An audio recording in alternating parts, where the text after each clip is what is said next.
আসসালামু আলাইকুম। রাতের অন্ধকারে ভিডিও শুরু করেছি কারণ কালকে সকালে ভোরে আমার 500 টাইগার মুরগির বাচ্চা আসবে। সেই জন্য আমি এখন থেকে ব্রুডারটা সেট করে রাখতেছি যাতে সকালবেলা আমি ব্রুডারটা প্রয়োজন অনুযায়ী এখানে ব্রুডিং অবস্থায়। আমি যেহেতু একা রাত্রে প্রায় 12টা বাজে এখন আমি ছাদে উঠে এই ব্রোডার সেট করতেছি। আর আমার ব্রোডারের সিস্টেমটা একটু অন্যরকম। আমি এভাবে এই টিনের পাত দিয়ে বানিয়েছি যাতে আলুটা নিচের দিকে থাকে, আর আলাদা আলাদা করে বানিয়েছি কারণ আমার যখন যেখানে দরকার সেখানে প্রয়োজন অনুযায়ী আলু পৌঁছাতে পারবো সেই জন্য। আর এমনিতে ব্রোডার যেটা আছে রেডিমেড যে ব্রোডার ওইটা আনলেও চলে, বাট আমি এটা দিয়ে করেছি, এটা আমার বেশ ভালো, আমার জন্য বেশ ভালো। তো বাচ্চাগুলো আস্তে আস্তে প্রায় 9টা বেজে যায়, আমি ভাবছিলাম একদম ভোরে আসবে। তো সেই অনুযায়ী আমি 8টা থেকে ব্রুডিংটা আমি গরম করার জন্য লাইটগুলো অন করে দিয়েছি। আর এখন আগে থেকে গ্লুকোজের পানিগুলো আমি এখন জমিয়ে রাখতেছি যাতে পরবর্তীতে আমার বাচ্চাগুলোকে খাওয়াতে পারি। বাচ্চা যেহেতু বগুড়া থেকে আসবে, অনেক দূর জার্নি করে আসবে, তাই প্রথম অবস্থায় আমি গ্লুকোজের পানিটা খাইয়ে রাখবো যাতে বাচ্চাগুলো একটু ভালো থাকে, গ্লুকোজ পাই।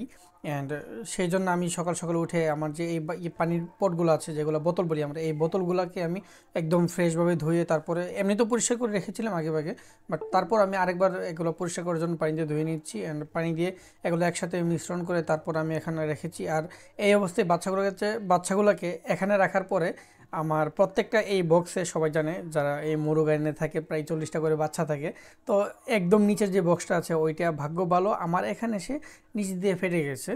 আল্লাহ, যদি বাসের ভিতরে থাকতো তাহলে সবগুলো বাচ্চা নিচের বাসের মধ্যেই চলে গেল, ওই বের হয়ে হয়ে আর কি।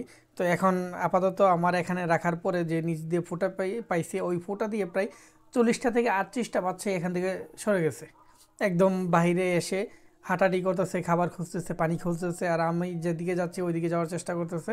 তো বাচ্চাগুলোকে এখন এই অবস্থায় রেখে আগে পানিগুলো দিচ্ছি, ব্রোডারে আগে পানি দিয়ে রাখা ভালো, কারণ বাচ্চা ছাড়ার পরে যদি পানি পাই তাহলে ওদের জন্য বেশ ভালো, পানিটা খাবে এবং একসাথে জড়ো হয়ে থাকবে না, খাবার খাওয়ার চেষ্টা করবে। তো আমি আগেভাগে যেহেতু ব্রোডার সেট করে রেখেছিলাম, বাচ্চাগুলোকে এখন ধরে ধরে রেখে দিচ্ছি, যেহেতু আগে বাচ্চাগুলো বের হয়ে গেছে ওই বাচ্চাগুলোকে এখন আগে রাখবো, তারপর বাকি সবগুলোকে রাখার চেষ্টা করব।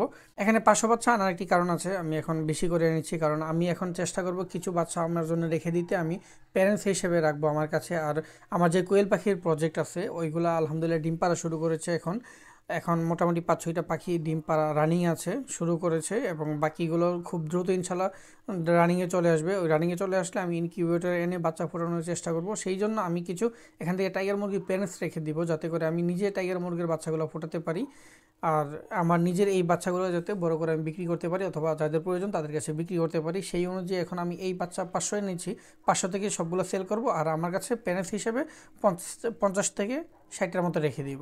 তো আসসালামু আলাইকুম, ভালো থাকবেন সবাই, আর অবশ্যই মাশাআল্লাহ বলবেন বাচ্চাগুলো দেখে, আর আমার বাচ্চাগুলোর জন্য দোয়া করবেন, আল্লাহ যাতে আমার রিজিক বৃদ্ধি করে এই ব্যবসার মাধ্যমে, সেই জন্য দোয়া করবেন।